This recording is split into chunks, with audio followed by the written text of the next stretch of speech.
ഇതിലിപ്പോ താങ്കൾ പറഞ്ഞല്ലോ ഇപ്പൊ ഒരു ഉപകരണത്തിന്റെ ഒരു ഭാഗം കാണാതായി എന്നുള്ളതാണ് ഈ റിപ്പോർട്ടിൽ പറഞ്ഞത്. പക്ഷെ മന്ത്രി പറഞ്ഞത് ഉപകരണം കാണാനില്ല എന്നാണ്.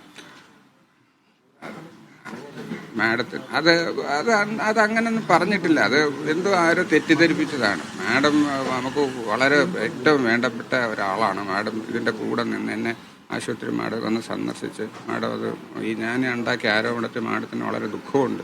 മാഡത്തിന് അത് ഒരുപാട് ബുദ്ധിമുട്ടുണ്ടാക്കിയെന്ന് മാഡം ഞാൻ ക്ഷമ ചോദിച്ചു.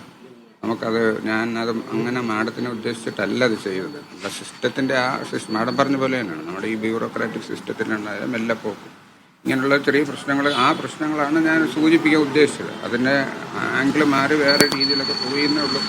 എന്തായാലും മാഡം വളരെ സപ്പോർട്ടാണ്. മാഡം മാത്രമല്ല, സർക്കാർ മുഴുവൻ എൻ്റെ ഒപ്പമുണ്ട്. അവർ ഇപ്പം തന്നെ ഈ കഴിഞ്ഞ 1-2 ആഴ്ചയ്ക്കകത്ത് തന്നെ ഞാൻ ചോദിച്ച പല ഉപകരണം ഈ വിവാദമായിട്ടുള്ള ലിത്തോക്ലാസ്റ്റ് പ്രോബ് തന്നെ അത് 12 എണ്ണം അത് സാങ്ഷനാക്കി. നെഫ്രോസ്കോപ്പ് വാങ്ങിച്ചു തന്നു. ESWL ഉടനെ തന്നെ വരുമെന്ന് ഉറപ്പ് തന്നിട്ടുണ്ട്. അത് മാസങ്ങൾക്കകത്ത് ഉറപ്പ് തരുന്നുണ്ട്. പിന്നെ യൂറോഡൈനാമിക്സ് പക്ഷേ പല സാധനങ്ങളും നമ്മൾ ചോദിച്ചിരുന്ന സാധനങ്ങൾ നമുക്ക് പെട്ടെന്ന് വാങ്ങിച്ചു. ഒരു പക്ഷേ ഇതൊന്നും ഞാൻ ആദ്യം റിക്വസ്റ്റ് ചെയ്തിരുന്നൊന്നും സർക്കാർ തലം വരെ എത്തിയിരുന്നില്ല. അതാവണം കാരണം. അതിൻ്റെ ഇടയ്ക്കുള്ള ഏതൊക്കെയോ നമുക്കറിയാമല്ലോ, ഏതൊക്കെയോ ഓഫീസുകളിൽ ഇതിങ്ങനെ കെട്ടിക്കിടന്നതാവാം പ്രശ്നം. ഇതിന് ഞാൻ ഗവൺമെൻറ് നമുക്ക് ഒരിക്കലും കുറ്റം പറയാൻ എനിക്ക് ഇതിനകത്ത് താല്പര്യമില്ല. ഇപ്പോൾ DME റിപ്പോർട്ട് നൽകി ഉപകരണം കണ്ടെത്തിയെന്ന് സർക്കാരിനെ അറിയിച്ചുകൊണ്ടും ഇനി അന്വേഷണം ആവശ്യമില്ല എന്ന് പറഞ്ഞുകൊണ്ടും എന്താണ് അതിനെക്കുറിച്ച് പറയാനുള്ളത്? അവർക്ക് എന്നെ വിശ്വാസം ഉണ്ടെങ്കിൽ എന്നെ സംരക്ഷിക്കട്ടെ. എന്നെ വിശ്വാസം ഇല്ല, എൻ്റെ പറ്റിൽ ആരോപണം ഉണ്ടെങ്കിൽ എന്നെ അന്വേഷിക്കട്ടെ. ഞാനൊരു തുറന്ന പുസ്തകമാണ്. എനിക്ക് അതിനകത്ത് ഭയമില്ല.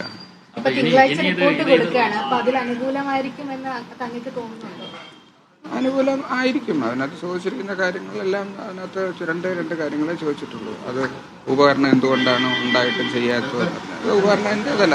ഞാൻ നേരത്തെ നിങ്ങളുമായിട്ട് പങ്കുവെച്ചതാണ്. അത് ഡോക്ടർ സാജുവിൻ്റെ മൊഴിയുമുണ്ട് അതിനകത്ത്. നമുക്കതൊന്നുമില്ല. അപ്പോൾ അത് അവിടെ അത് ഉപകരണം ആ സാധനം അദ്ദേഹത്തിൻ്റെതാണ് എന്നൊരു അതിൻ്റെ ആ വിശദീകരണം എനിക്ക് എഴുതി കൊടുത്താൽ അത് തീർന്നു. പിന്നെ ചട്ടലംഘനമുണ്ട്. അത് ഞാനൊരു അത് വളരെ സമ്മർദ്ദമായതിൻ്റെ പേരിൽ പെട്ടെന്ന് ചെയ്തു പോയൊരു ഇതായിപ്പോയി. അത് എനിക്ക് അപ്പോളജി ചോദിച്ചുകൊണ്ട് ഒരു ലെറ്റർ, അത്രയേ ഉള്ളൂ. സാർ, ഇതിൽ സാർ ഉന്നയിച്ചത് വളരെ പ്രധാനപ്പെട്ട ജനങ്ങളുടെ ഒരു പ്രശ്നമാണ്. പക്ഷെ അത് പിന്നീട് സാറിൻ്റെ ഒരു ക്രെഡിബിലിറ്റി തകർക്കുന്ന രീതിയിലേക്ക് ഉപകരണം കാണാനില്ല എന്ന വിഷയത്തിലേക്ക് ചുരുക്കി കൊണ്ടുവന്നത് ആരാണ്? ഇല്ല, അങ്ങനെ ക്രെഡിബിലിറ്റി ഒന്നും പോയിട്ടൊന്നുമില്ല. അതിനകത്ത് പിന്നെ ചില തെറ്റിദ്ധാരണ അങ്ങനെ അങ്ങോട്ടും ഇങ്ങോട്ടും തെറ്റിദ്ധാരണകൾ വരാമല്ലോ. നമ്മളിപ്പോൾ ആർഗ്യുമെൻ്റ് അല്ലേ, അങ്ങോട്ടും ഇങ്ങോട്ടും ആർഗ്യുമെൻ്റ് വരും. പക്ഷേ അവസാനം കാര്യങ്ങളെല്ലാം പരിഹരിച്ചാൽ മതി. എനിക്ക് എൻ്റെ ക്രെഡിബിലിറ്റി പോയാലും ഞാനിപ്പം ഇല്ലാതായപ്പോലും എനിക്ക് ഇഷ്ടമുള്ള കാര്യമില്ല. കാരണം നമ്മൾ അങ്ങനല്ല. നമ്മൾ കുറച്ച് കാര്യങ്ങൾ നമ്മൾ ഉദ്ദേശിച്ചിരുന്നു, അത് നമ്മൾ പറഞ്ഞു, അതെല്ലാം ചെയ്തിട്ടുണ്ടാവും. അതോടുകൂടി പരിഹരിച്ചു. ആ പ്രശ്നങ്ങളൊക്കെ ഭൂരിപക്ഷവും പരിഹരിച്ചു. ഇനി അത് ഉടനെ തന്നെ ബാക്കി പരിഹരിക്കാമെന്ന് പ്രിൻസിപ്പലും സൂപ്രണ്ടും പിന്നെ അവരെല്ലാം അവരെക്കാൾ ഉയർന്ന ഭരണതലത്തിലുള്ളവർ തന്നെ മിനിസ്റ്റർ ഓഫീസിൽ നിന്നും CMൻ്റെ ഓഫീസിൽ നിന്നും ഒക്കെ നമുക്ക് അറിയിപ്പ് കിട്ടിയതാണ്. അവർ വളരെ കാര്യമായിട്ട് പറഞ്ഞതാണ്, ഡോക്ടറൊന്നും വിഷമിക്കേണ്ട, ഡോക്ടർ ചൂണ്ടിക്കാണിച്ച പ്രശ്നങ്ങൾ സീരിയസ് ആണ്, ഞങ്ങൾക്ക് മനസ്സിലായി. അത് പിന്നെ എവിടെയാണ് അതിൻ്റെ അനാസ്ഥ വന്നതെന്ന് ഞങ്ങൾ പരിശോധിക്കും.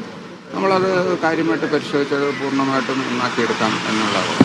സാർ ഇത് കൃത്യമായി പറഞ്ഞു, അങ്ങനെ സഹകരിച്ചു പോകുന്ന ഒരാൾ. പക്ഷേ ഈ മുറി പരിശോധിക്കുമ്പോൾ ഇപ്പോൾ KGMCT ഒക്കെ പറഞ്ഞത് അത് മര്യാദകേടായി പോയതാണ്. അങ്ങനെ സാന്നിധ്യം ആവശ്യമുണ്ടായിരുന്നു. ഈ സാറിന്റെ സാന്നിധ്യം ഇല്ലാതെ പിന്നീട് ഒരു താക്കോലിട്ട് പൂട്ടിയ ഒരു പരിശോധനയൊക്കെ എന്തിനായിരുന്നു? അത് എന്താണ് സാറിന് തോന്നുന്നത്? ഡോക്ടറിനെ അറിയിച്ചിരുന്നു?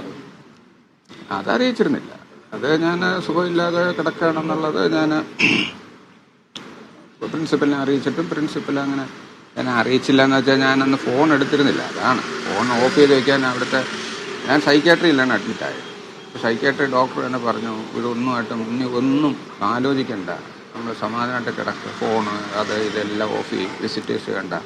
അപ്പോൾ അദ്ദേഹം ആ സമയത്ത് ബന്ധപ്പെട്ടിട്ടുണ്ടോ എന്ന് എനിക്കറിയില്ല. കാരണം ഞാനും വൈഫ് മാത്രമേ ഈ കഴിഞ്ഞ 4 ദിവസങ്ങളിൽ അവിടെ ഉണ്ടായിരുന്നു. വേറെ ഒരാളിനെയും അവരകത്തൊക്കെ പെർമിറ്റ് ചെയ്യുകയൊന്നും ചെയ്യില്ല. ആകെ മിനിസ്റ്റർ വന്നപ്പോൾ തന്നെ എന്നോട് നേരത്തെ പെർമിഷൻ ചോദിച്ച് സൈക്യാട്രി ഡോക്ടറോടും പെർമിഷൻ ചോദിച്ചിട്ടാണ് മാഡം ഡോക്ടർ എന്നെ പറയുന്നു ചട്ടലംഘനം നടത്തിയിട്ടുണ്ട്, ഡോക്ടർക്ക് സമ്മതിക്കുകയാണ്, അപ്പോളജി പറഞ്ഞിട്ടുണ്ട്, അത് രേഖാമൂലം നൽകുകയാണ് ചെയ്തത്. അപ്പോൾ ഡോക്ടർ ഒരു സിസ്റ്റത്തെ പറ്റി പറഞ്ഞതിന് ശേഷം തൻ്റെ ഭാഗത്തു നിന്ന് തന്നെ ചട്ടലംഘനം നടത്തിയിട്ടുണ്ട് സമ്മതിക്കുകയാണ്.